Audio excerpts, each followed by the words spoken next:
Well, hello everyone, and welcome back to another episode of Classic Gamer 74. I'm your host, Anthony Gamer, and in today's episode, we're going to continue with Kunio-kun games as we discuss River City Ransom.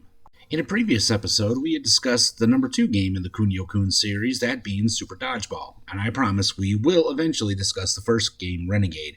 But the reason I'm discussing this game is because not only is it one of my all-time favorite NES games, and I've actually learned a lot more of the backstory in recent years, but also because I really enjoy the Kunio-kun game series, and judging by the feedback and the large number of views that I got from the Super Dodgeball episode, it seems a lot of you do as well. Now, what to describe the genre that River City Ransom is in? Well, according to some, it's considered an open-world action role-playing beat-em-up video game. Whew, boy, talk about cross genres. But anyway, this game was originally released in 1989 by Technos Japan, of course. And as I said, it's the third game in the Kunio-kun series. When the game was released in Japan, it was called... Now, I'm going to try not to mess this up, because I really feel bad when I mess up names in other languages. The actual name in Japan was Downtown Neketsu Monogatari, which again I think means River City Ransom, or that's the localization of it anyway.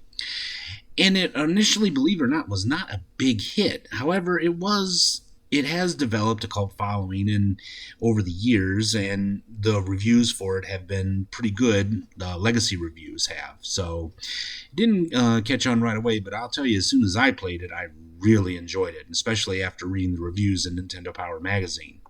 And when it was released in the United States, it was called River City Ransom and Street Gangs in the POW regions. And of course, it was heavily localized, as you will see. So before we go any further, I'm going to warn you guys that there are some spoilers. So if you have not yet played this game and you don't want to hear what's going on, you can click out now, and I will see you in another video. But without further ado, let's get into the game. Okay, so when I refer to the characters in this game, I'm going to refer to the Americanized names of the characters, as many of you know that the main character's name, of course, is Kunio, and his best friend in the Japanese version is Ricky. And in the American version, they are Alex and Ryan, so we'll just refer to them as such. Now, the story is that some mysterious guy named Slick and the local gangs have kidnapped Alex's girlfriend and have taken over the town. So, two guys, Alex and Ryan, have to fight off the gangs and rescue Alex's girlfriend. So that's pretty much how it starts. Now, what else is pretty cool is that you can play this game 2-player co-op. Besides that, you can also play the game by yourself, which I do, of course, as I don't have somebody to play with me. I could ask one of the other guys, like Larry, but, Anyway, so what you do, you progress through the city, you go through different neighborhoods, and you come across different gangs, and you just basically fight your way through it. Now, every time you knock out one of your opponents, they drop some money, and you pick up the money, and you're going to use that to purchase power-ups and other things such as that. Okay, now one of the first spoilers I'm going to tell you is that you should save up your money and purchase certain books. Now, these books will help you a lot. For instance, the Stone Hands, Dragon Feet are musts, because they will power up your punches and kicks. Another helpful hint, if you're going to be playing this game, it's probably a good idea to use the NES Max controller. Just trust me on this one, because you're probably going to really need it, or you're going to wear out your thumbs. Just better off to use the Max. Now, when you get these items, you read the books and you acquire these different abilities, and you will tell the difference right away. See what I mean? Yeah, you really have some Fists of Fury there, Bruce Lee reference. But that's not all you have to do. Learning these techniques is nice, but you also have to build up your strength and your other abilities. If you go into the options pause screen, you'll see that you have a lot of them that you have to build up. And I will tell you the things that will help you to build up your abilities so that you can be an unstoppable fighter. Now, there are several mini-bosses that you'll come across throughout the game. Now, the number 4 is very important because if you come to an area where there's a boss, a mini-boss, there'll be 4 of his gang members that you'll have to fight before you fight that particular mini-boss. And of course, you get more money from defeating them. In just about every mall, there's a pharmacy, and the best power-ups you can get are the Karma Jolt and the Omni Elixir. Yeah, I know you're technically taking drugs, but they do power you up and can help restore your health and vitality and all that other stuff. Try to avoid eating regular food because even though it may replenish your energy, it also slows you down. So just eventually you'll come to the point where you'll meet Roxy, who is Slick's girlfriend, and she will try to help you and let you know where your girlfriend is and what's going on. She's actually a friend of your girlfriend, and she just wants the bad things to stop. So, okay, now a lot of the power-ups are quite expensive. It makes sense as the further along you go, the better power-ups and the books do become more expensive. So how do you make the money in order to do it, to get those abilities and those power-ups? Well, fighting the guys, of course, but there's a trick here that you can fight guys multiple times. And 2 guys I like to fight a lot and beat the crap out of and take their money are these 2 buffoons, Benny and Clyde. Now, every time you leave the screen and come back, you can fight the guys you just fought, including the bosses. And of course, bosses pay more money. Now, one of the best attacks you can do is a running attack. Just run at them, double click to the right or left, and then when you hit them, make sure you have stone hands and dragon feet, and then just kick the crap out of them and take the money. Now, it's going to take a few times to do this. I mean, quite a few times, because the next power-up that you're going to get is quite expensive, but well worth it. Okay, so I skipped ahead a while because, we'd be there watching me beat up Benny and Clyde for quite a while. Now, this can be risky, though. Now, remember, when you get knocked out and lose all your power, half of your money is taken away. So be a little careful when doing that return trick that I taught you. And you continue on with your adventure and make your way through different areas. Remember how I said that you have to fight 4 regular guys before a boss comes out? It can be kind of hard when you're here in the factory, but a really cool trick is if you lure those guys to the wall, you can actually hit them through the wall with a weapon, and that will get the boss to come out so you can fight that particular boss and take his money.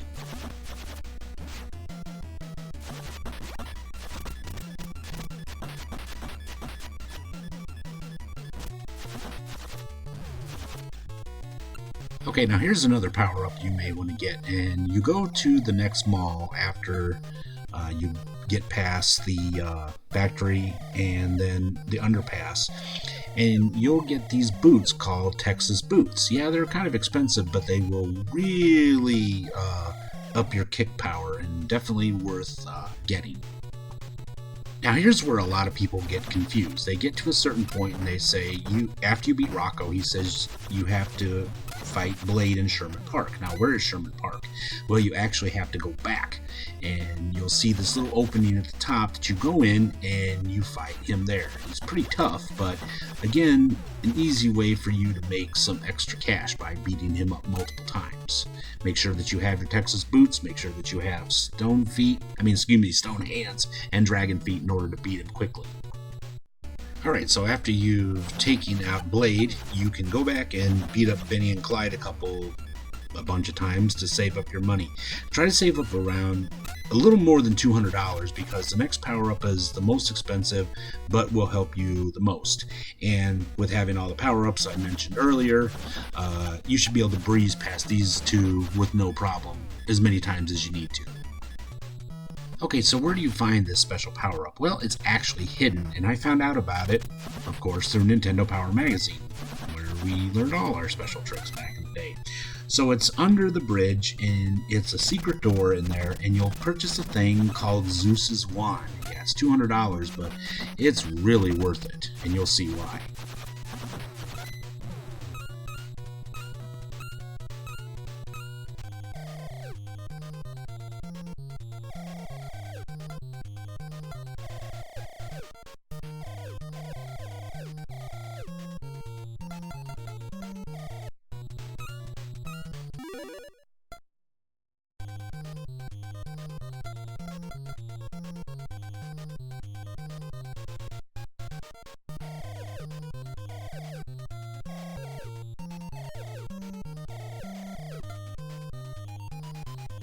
See what I mean? Now, on top of being a great puncher and kicker, when you throw things at people, it sometimes knocks them out with one hit, which is really good because I know they like to throw stuff at you, whether it be a chain or brass knucks or something, but throwing an object, whether it's a box or whatever, will usually take out the minor gang members with one hit.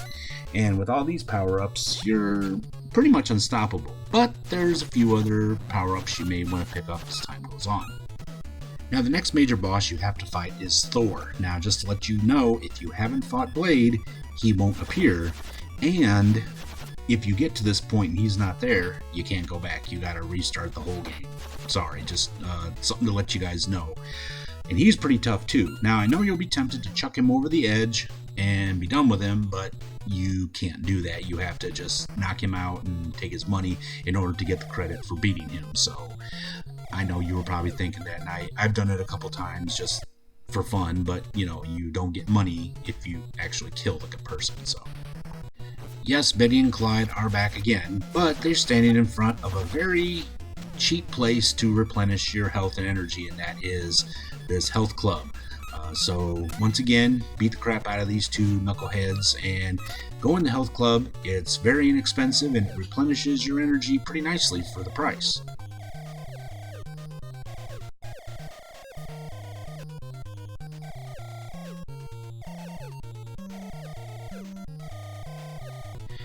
Now, there are several other books that you can pick up to learn some other techniques that do come in handy, but one that you really must get is Grand Slam. This one powers up your whacking people with a weapon.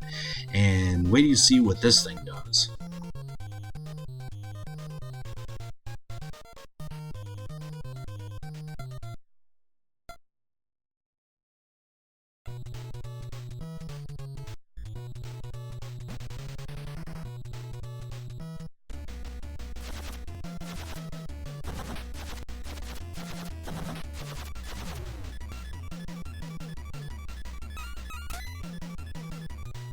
I forgot to mention this one. Another book you may want to purchase is Javelin Man. This is a little on the expensive side too, but it's a pretty cool effect. When you grab someone and throw them, you can actually throw them like a javelin and knock out your opponents. It's a pretty cool move and really worth beating up Benny and Clyde a few more times to get the money for it. Alright, I'm going to skip ahead a little bit till you get to the top floor of River City High School, where Slick is and where your girlfriend is. I'm not going to show all the spoilers and all the people. So anyway, it's really kind of cool who you fight at the end here before you get to Slick. You'll notice the music should sound familiar to you. I'm not going to tell you who they are. You'll figure it out. And who they're based on. But anyway, these guys are super, super tough, so make sure you have all your power-ups before you face these guys.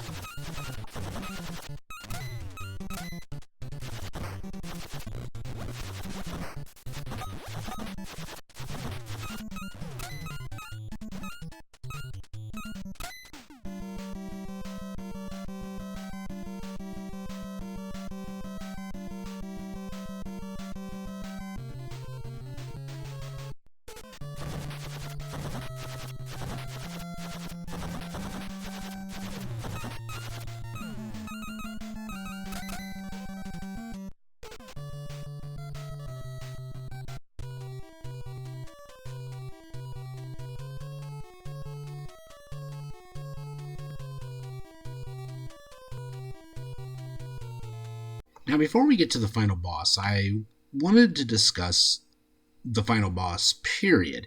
Now, when you get to him, it's, I don't know, kind of a letdown, I guess, in some ways, because it's like, all right, who is this guy supposed to be?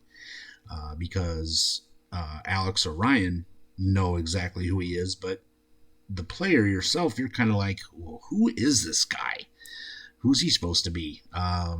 What's the story with this guy? And they don't really say a lot in, the like Nintendo Power or anywhere else at that time. And of course, we didn't have the internet back when this game came out. So for many years, I was like, okay, who is this guy? What's his story? Well, of course, I had to do the research, and in Japan, and his name was Taki Yamada. Of course, we call him Slick or Simon. All right, and he's described as, and this is according to Wikipedia, the main antagonist of River City Ransom and former student president of Raihu Academy, revealed to be Kunio's timid childhood friend before transferring schools.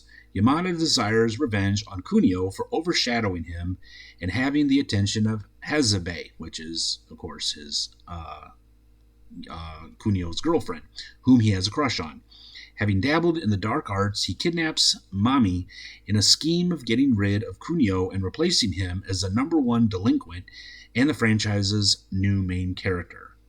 Okay, so, Mami is the Japanese name for your girlfriend.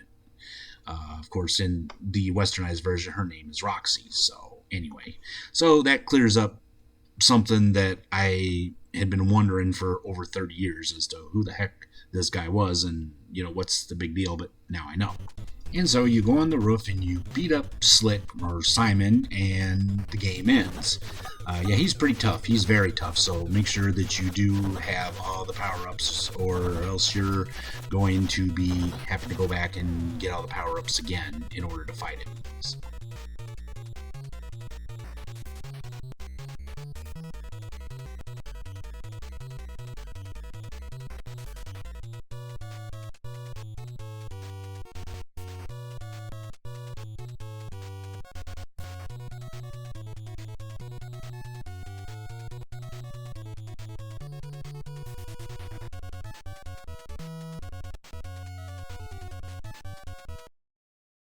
And so that concludes River City Ransom. Now, if you play it, you don't have to get the Grand Slam, and you can just rely on your fists and kicks and stuff like that if you like.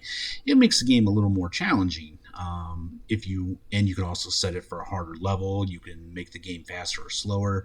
There's all kinds of options that really add to the replayability of this classic game. So I really hope you guys enjoyed it.